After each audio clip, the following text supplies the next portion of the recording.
Rise and shine. You're watching WCTV Eyewitness News. The Good Morning Show starts now. All right, coming up at 6, a bill that would limit drag shows in the Sunshine State is moving forward. Details coming up. Plus, a traffic jam of epic proportions. We explain why a Florida highway was covered in potatoes. What a waste of all those potatoes. I know, right? You know, today's National Burrito Day. Oh, really? That's got to make you smile first thing in the morning, thinking about that. Oh, a breakfast burrito. See? I'm with you right there. That would be nice. Happy Thursday, everybody. We're getting started here on what will be another warm summer day. Yeah, that's what it feels like. It most definitely. On April 6th. On April, right. My goodness. But I think I can find some changes in that forecast for you. Let's get to it. First things first, of course, it's warm out there. Normal morning temperatures this time of year, like 52. I see 66 in Tallahassee, 64 in Thomasville, and yeah, those are 69s for Perry. Well, Perry's down to 68 now. Valdosta's at 69. A little bit of patchy fog, got to be expected. The air so warm, so muggy, especially I think to the west. Better chances for some thicker fog. And speaking of to the west, there's that line of showers. That is the boundary. That's what'll make some changes in our forecast for the weekend, but it's got to get a little closer first. So today, we'll watch those temperatures skyrocket into the upper 80s, decent sunshine, but also some clouds. I think the changes start tomorrow, and they really take over this weekend. Oh, I wish I had better news for the forecast at the Masters. We'll talk about it all. Full forecast in just a bit. We begin our news in North Florida, where a man convicted of breaking into a woman's Panama City apartment and stabbing her 37 times, killing her back in 1986, is set to be executed next month. Darrell Barwick will be executed on May 3rd. Governor Ron DeSantis signing his death warrant Monday. It's the third execution scheduled in Florida this year after a break dating back to 2019. Donald Dilbeck was executed in February, and Louis Bernard Gaskin is set to be put to death next week on April 12th. Barwick's execution is only the 5th during Governor DeSantis' tenure. And covering the Florida legislature, senators are taking up a bill aimed at reducing drag shows in Florida. Senate Bill 1438 prohibits licensed businesses from allowing minors to attend live adult performances that contain nudity. Some senators are questioning the lack of penalties for parents in the proposed bill.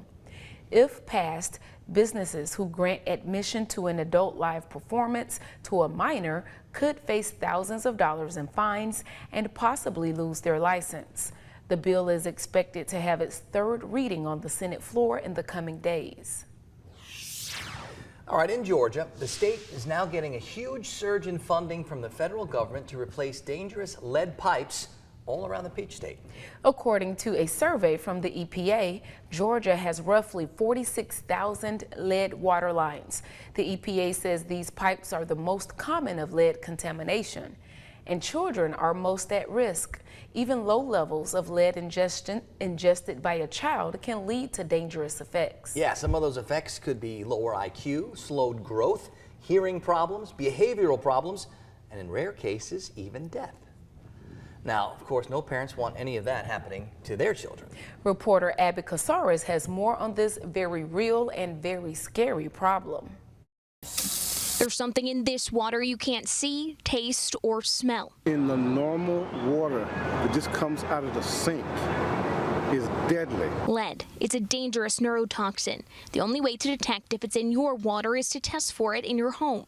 Al Bartel with the World Human Rights Network is going door to door in his West Side community, testing his neighbor's water. People would be shocked to know how deadly their everyday living is. Lead exposure can cause cancer, brain damage, and even death. Georgia got an F on a new report that grades states on how they're protecting kids from lead exposure from drinking water at school.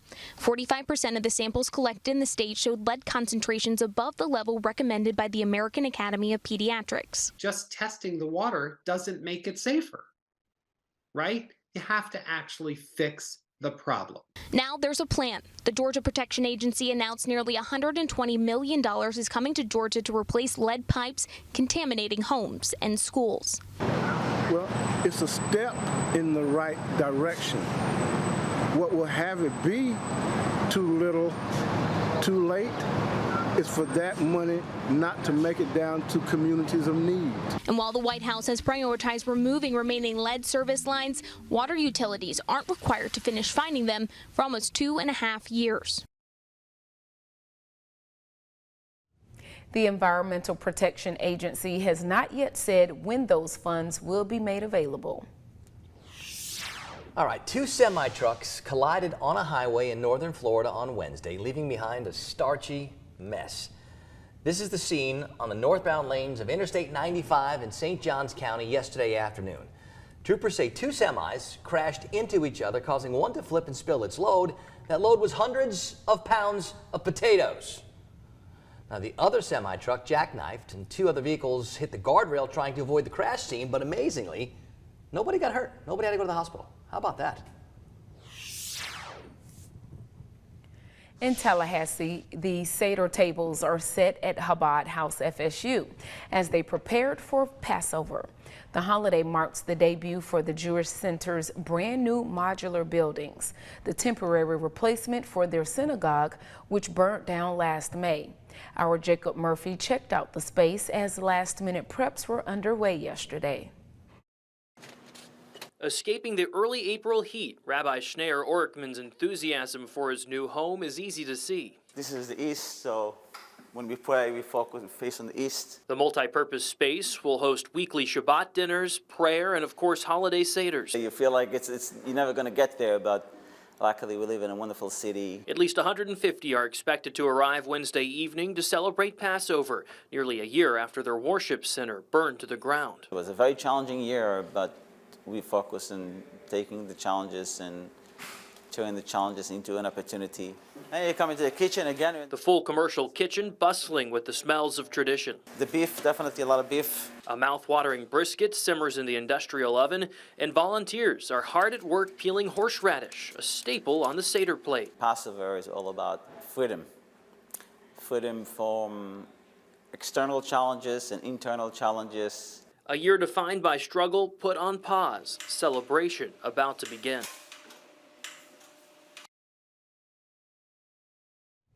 The modular home cost $500,000, and they've already nearly raised that amount. The rabbi says once Passover is finished, they'll work on hiring an architect to build the permanent structure.